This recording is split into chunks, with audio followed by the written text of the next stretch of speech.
पूर्व मुख्यमंत्री भूपेश बघेल ने नक्सल ऑपरेशन के लिए राज्य सरकार को बधाई दी, लेकिन लोहारडी में हुई संदिग्ध मौत पर गंभीर सवाल उठाए हैं। उन्होंने आरोप लगाया है कि सरकार इस घटना को आत्महत्या बता रही है, जबकि पूरी जांच नहीं हो रही। अब तक 69 लोगों की गिरफ्तारी हुई है, जिनमें से 5 पोस्टमार्टम में भी शामिल थे। पूर्व मुख्यमंत्री भूपेश बघेल ने आरोप लगाया है कि गांव में मौजूद नहीं रहने वालों की भी गिरफ्तारी की गई है। प्रशांत साहू की पुलिस कस्टडी में मौत और उसके चर्चे भाई की गिरफ्तारी को बघेल ने संदेहास्पद बताया। उन्होंने मांग की कि गिरफ्तारी की सूची और पोस्टमार्टम रिपोर्ट सार्वजनिक की जाए। तो पहला सवाल ये उठता है कि जब परिवार के लोगों ने पत्र लिखा कि हमको दोबारा पोस्टमार्टम कराना है, और मैंने भी माननीय मुख्यमंत्री विष्णु देसाई जी को भी पत्र लिखा कि परिवार के लोगों को करना कि दोबारा पोस्टमार्टम होना चाहिए, तो पहला सवाल ये है कि सरकार ने क्या पहल।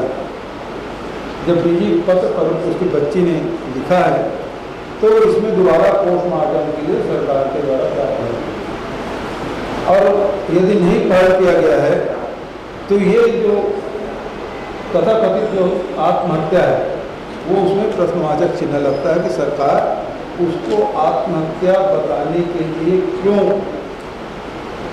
उतारू है, और क्यों उसको, क्योंकि जो गिरफ्तार हुए वो 69 है, जिसमें 33 महिला है, 34 पुरुष है, 2 नाबालिग। इसमें प्रशांत साहू की मृत्यु हो गई, चोटें आई है। तो अब सवाल ये उठता है कि इसमें प्रशांत साहू जो पोस्टमार्टम हुआ उसमें क्या है।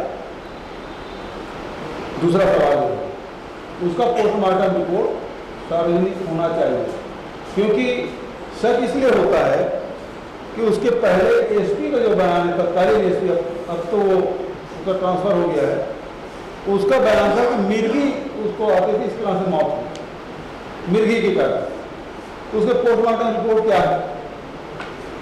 तीसरा सवाल ये है कि जो 69 लोग गिरफ्तार हुए, आप सबको पता है कि हम लोग दुर्ग जेल अधीक्षक को चिट्ठी लिखे, डीजी भी चिट्ठी लिखे, कंवरधर अध्यक्ष जी साथ में थे, हम लोग मिलने की कोशिश किए, लेकिन न कलेक्टर ने अनुमति दिया था, न पुलिस जेल अधीक्षक ने अनुमति दिया था, न कोर्ट से मिला। बाद में मैं गया था और उन लोगों से मुलाकात की। तो सबसे बड़ा सवाल ये आता है कि आपने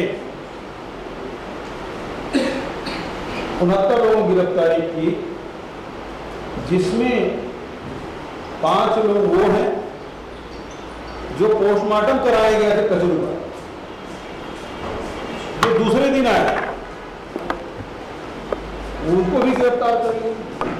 कुछ लोग ऐसे हैं, एक आदमी जिसके परिवार वालों से मिला हूं, वो बोलते हैं हम तो भिलाई चुकेला रहते हैं, वहाँ काम धाम करते हैं, यहाँ आए थे, घटना के 3 बजे पहुंचे, लड़का बीमार था, फिर भी उसको गिरफ्तार कर। तीसरा जो हैदराबाद गए थे, वो घटना के बाद पहुंचे, उनको भी गिरफ्तार कर। चौथा, जो लोग उस रास्ते से गुजर के दूसरे गांव जा रहे थे, जो दूसरे गांव उस गांव से गुजर के जा रहे थे, उनको भी गिरफ्तार कर लिया। मुझे जेल में मेरी मुलाकात हुई, उन्होंने कहा कि हम तो दूसरे गांव के रहने वाले हैं भाई, हम तो उस रास्ते से गुजर रहे हैं, हमको थोड़ी पता था यहाँ घटना घटी है। चौथा, ऐसे लोग हैं जो गिरफ्तार कर लिया गया। पांचवा, जो प्रशांत साहू है, उसके 2 चचेरे भाई राजनांदगांव गए, वो लोग क्या है, उनको भी गिरफ्तार कर लिया। ये 5 उदाहरण इसलिए मैं बता रहा हूं कि आपने बिना विवेचना के, यदि विवेचना किए होते तो ये पता चलता कि भाई कौन आदमी पोस्टमार्टम कराने गया था, कौन आदमी हैदराबाद से आया, कौन दूसरे गांव से आया, कौन राजनांदगांव गया था, कौन भिलाई से गया, ये सारी जानकारी आपको हो जाती है और ऐसे निरपराध लोगों को आप गिरफ्तार नहीं कर। और सबसे बड़ा सवाल ये है कि इसमें धाराएं क्या क्या लगी और साथ ही 169 लोगों के खिलाफ आपने FIR दर्ज किया। आप पोर्टल में सेंसिटिव करके उसको जारी नहीं कर रहे। 169 लोग कौन है? क्योंकि गांव में कोई आदमी है ही नहीं, चाहे 169 में उसका नाम हो या ना हो, वो डर के मारे सब बाहर है। जिसका नाम है वो डर के छुपा हुआ है, वो तो समझ आता है, लेकिन जिसका नाम ना भी हो वो भी डर के छुपा हुआ है। तो कम से कम 169 लोग कौन है वो पुलिस क्यों नहीं बता रही? ये तीसरा हमारा पॉइंट। चौथा पॉइंट ये है, पांचवा पॉइंट, कि जो आपके चौथा पॉइंट होगा, चौथा पॉइंट ये है कि जो आपने दंडाधिकारी जांच की घोषणा की, हमने तो नई जांच की बात कही थी। SDM और कलेक्टर की जांच कैसे करेगा, अपने उच्च अधिकारी की जांच कैसे करेगा?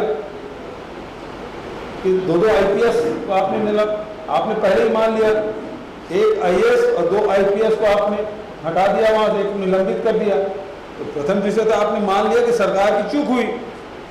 अब सवाल यह है कि दंडाधिकारी जांच के बिंदु क्या है?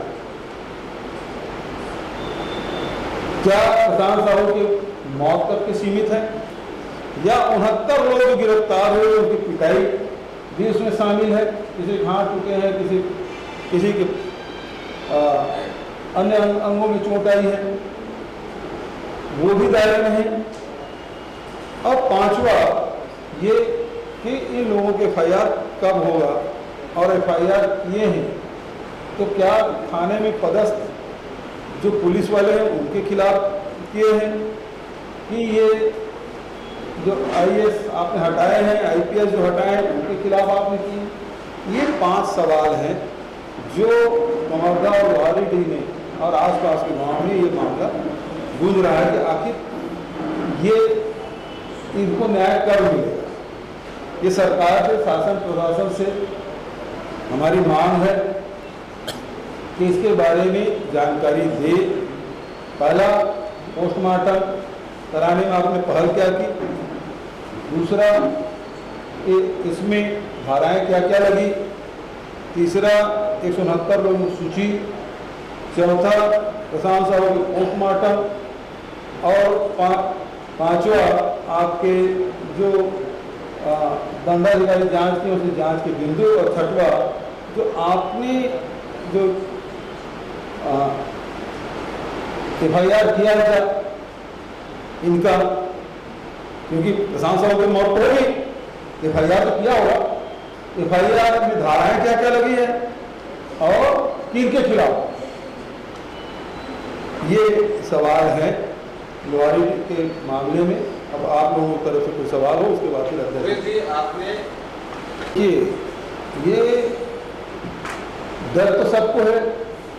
डर इसलिए है, जो लोग रघुनाथ साहू के घर जलाने गए थे, यदि उनको आइडेंटिफाई करके आप गिरफ्तार करते हैं तब तो कोई बात नहीं थी। पुलिस ने किया ये कि रात को 12 बजे घर के दरवाजा तोड़ के सोई हुई महिलाओं को घसीटते हुए, बच्चों को घसीटते हुए, पुरुषों को घसीटते हुए, मारते पीटते आप थाने में बंद कर देते। एक एक घर में जाते, सबके मोटरसाइकिल, जिसके घर में जो मोटरसाइकिल था सबको उठा जब्त कर लिया। तो एक दहशत का वातावरण।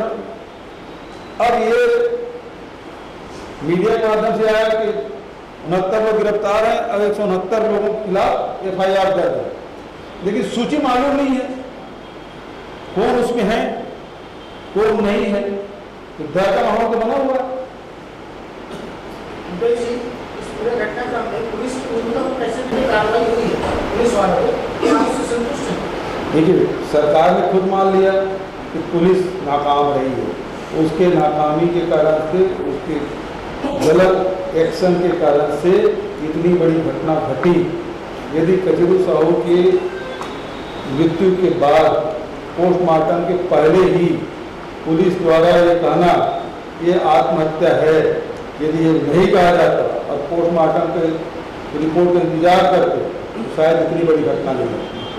पहला तो ये हुआ, तो प्रेजुडिस था पुलिस, है ना, और सरकार ने मान लिया तो उनके खिलाफ कार्रवाई क्या कर रहे?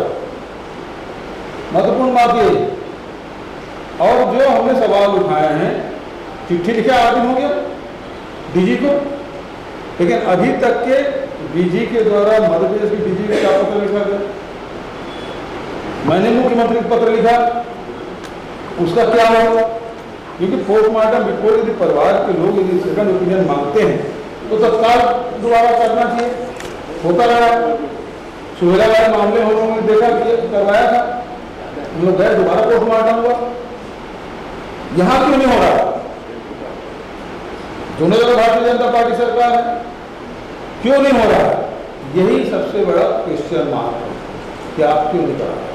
या फिर कवर्धा में ऐसी घटनाएं क्यों देखने को मिली? क्योंकि लोहारी की घटना हुई, विवाद हुआ दो पक्षों के बीच, और वो जो जिला है वो गृह मंत्री का ही है, तो क्यों देखने को मिली कवर्धा? देखिए, न केवल कवर्धा तो राजधानी बन गया है, कवर्धा अपराध का राजधानी बन गया है। यदि आंकड़े निकालेंगे तो सबसे ज्यादा हत्या, सबसे ज्यादा बलात्कार, सबसे ज्यादा जुआ, सट्टा, नशे की गोलियां आपको कवर्धा में मिलेगा, जितने अवैध काम हैं। और ये सारे संकेत कर रहे हैं कि इसमें गृह मंत्री की कहीं न कहीं कोई भूमिका है, क्योंकि इस घटना में भी लोहारी में भी जाके परिवार वालों को गृह मंत्री धमकाने का काम किया। बहुत बाइट देते हो, ये धमकाया जाए। आपने सर बोला कि सीएम को आपने पत्र लिखा था लेकिन उसका जवाब नहीं आया। आज भी आपने 5 बिंदु पर अपनी बात रखी, विवेचना की बात की। अगर अभी भी जवाब नहीं आता है तो फिर आगे क्या? हम तो रोज सवाल पूछेंगे। बंद हमने करा दिया, अध्यक्ष ने बंद काल किया, वहीं से बंद काल किया और पूरे प्रदेश में समर्थन मिला। हालांकि चेंबर ऑफ कॉमर्स ने हम समर्थन नहीं दिया, फिर भी पूरे प्रदेश बंद रहा, खासकर तो कवर्धा 100% बंद रहा। तो ये हम लोग अब सवाल ये उठता है, सबसे बड़ा सवाल ये है कि 169 लोग कौन हैं? ये बड़ा सवाल। क्यों सूची जारी नहीं कर रही सरकार? और नहीं कर रही है तो हम अगला सवाल करेंगे। हमारे पास कुछ जानकारियां हैं, फिर हम अगला सवाल करेंगे, कल फिर बैठेंगे, कल परसों। यदि आप सूची नहीं जारी करते तो हम पूछेंगे ये आदित्य नहीं है, ठीक है?